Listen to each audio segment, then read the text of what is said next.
नमस्कार दोस्तों, मैं वैद अर्जुन सिंह एक बार फिर सेवा में हाजिर हूँ। दोस्तों, मैं काफ़ी समय से अपने क्लिनिक पर बिजी था और इसीलिए मैं रेगुलर वीडियोस अपलोड नहीं कर पा रहा था। और अब मैं फ्री हूँ, इसलिए अब डेली नए नए नुस्खों के वीडियोस अपलोड होंगे। तो जुड़े रहिए दोस्तों हमारे साथ। और जिन भाइयों ने चैनल को सब्सक्राइब नहीं किया है, कृपया वे सब्सक्राइब कर लें। तो चलिए दोस्तों, देर न करते हुए अब आज का ये वीडियो शुरू करते हैं।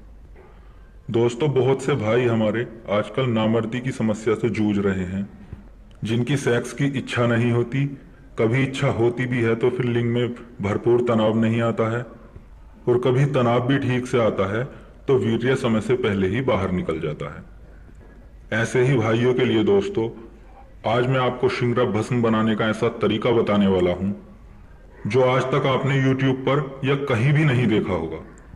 दोस्तों, शिंगरफ शुद्ध करने का तरीका और भस्म बनाने का तरीका बहुत से वैद यूट्यूब और गूगल पर भी अपडेट करते हैं, अपलोड करते हैं।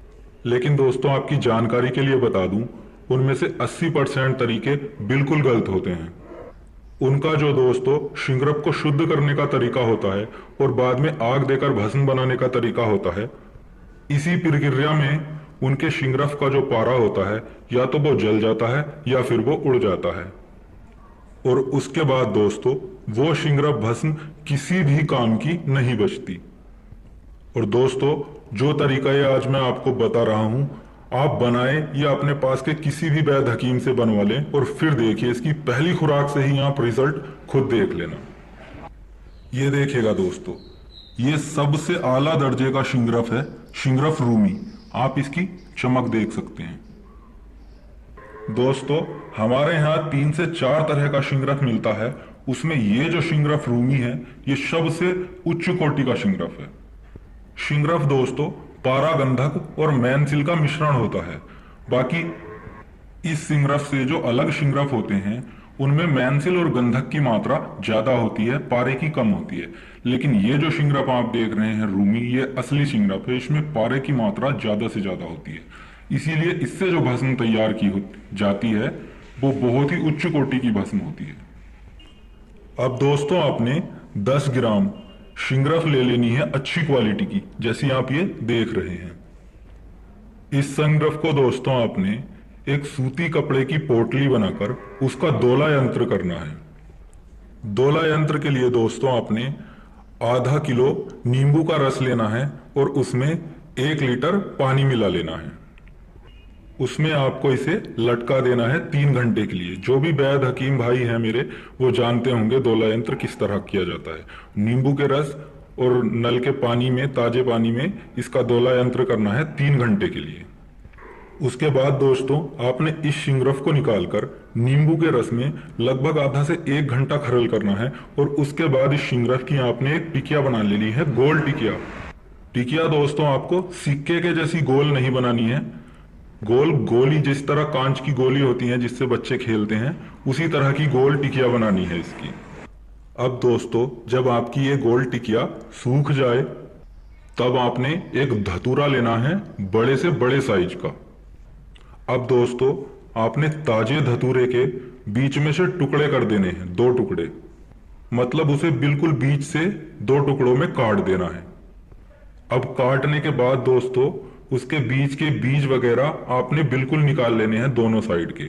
और वो जो खोखली जगह बचती है, उसमें आपने अपने शिंगरफ की गोल टिकिया रख देनी है और वापस से अपने धतूरे को जोड़ देना है।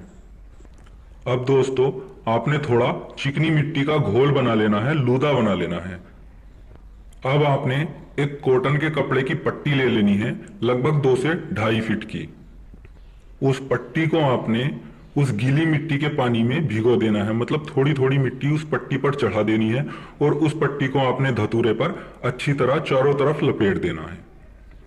लपेटने के बाद दोस्तों आपने उस पट्टी पर लगभग आधा इंच मोटा मिट्टी का लेप चढ़ा देना है और उसे एक बॉल की तरह, गोल गेंद की तरह बना लेना है।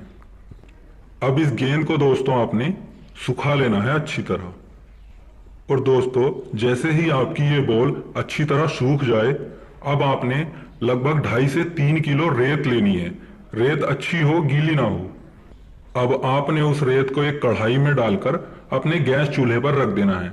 दोस्तों लकड़ी या उपलों की आग या भट्टी की आग इसे नहीं देना है, आपने गैस चूल्हा ही इस्तेमाल करना है और लगभग मीडियम से भी थोड़ा कम आंच पर उसे रख देना है उस रेत को।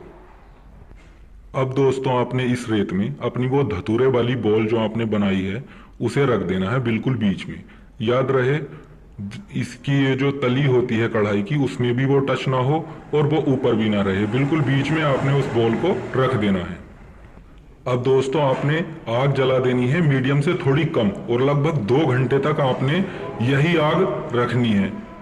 2 घंटे के बाद आपने दोस्तों गैस को मीडियम साइज से थोड़ा और बढ़ा देना है। शुरू के 2 घंटे लगभग हल्की आग देनी है और बाकी 1.5 घंटे आपको और आग देनी है, वो थोड़ी तेज देनी है। और लगभग दोस्तों 3.5 घंटे बाद आपको अपने गैस चूल्हे को बंद कर देना है। अब जब दोस्तों आपकी रेत अच्छी तरह से ठंडी हो जाए उसके बाद अपने धतूरे को आपने बाहर निकाल लेना है और जब वो ठंडा हो जाए उसे सावधानी पूर्वक आपने उसकी मिट्टी कपड़ा वगैरह सब उतार कर सावधानी पूर्वक अपनी टिकिया को बाहर निकाल लेना है। और फिर दोस्तों उस टिकिया को आपने खरल में डालकर रगड़ना है और तब तक उसकी रगड़ाई करनी है जब तक उसकी चमक बिल्कुल खत्म ना हो जाए और उसके बाद दोस्तों आप उसे इस्तेमाल कर सकते हैं। दोस्तों ये वो तरीका है, इससे बनाई गई भस्म का पारा कहीं भी नहीं उड़ता और बहुत बहुत अच्छा रिजल्ट मिलता है। ये देखिए दोस्तों, ये कुछ ही दिन मैंने पहले तैयार की है और ये आप देख सकते हैं। ये भस्म मैंने धतूरे में ही तैयार की है। ये देखिए दोस्तों,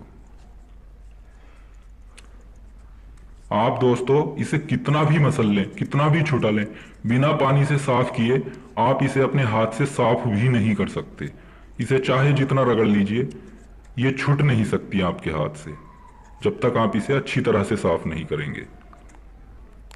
ये वो भस्म दोस्तों तैयार होती है जो पहली खुराक से ही अपना रिजल्ट दिखाती है। पहली खुराक से ही सेक्स की इच्छा भी बढ़ती है, लिंग में तनाव भरपूर आता है और टाइमिंग भी इससे बहुत ही अच्छी हो जाती है। ये देखिए दोस्तों, चाहे इसे कितना भी छुटा लो ये बिना धोए साफ नहीं होगी और आप देख सकते हैं मेरे हाथ पर बिल्कुल भी चमक नहीं है। दोस्तों जानकारी अच्छी लगी हो तो कृपया हमारे चैनल को सब्सक्राइब करें और किसी भी जानकारी के लिए आप हमें व्हाट्सएप पर मैसेज कर सकते हैं। तो मिलते हैं अगले वीडियो में एक नए नुस्खे, एक नई जानकारी के साथ। धन्यवाद।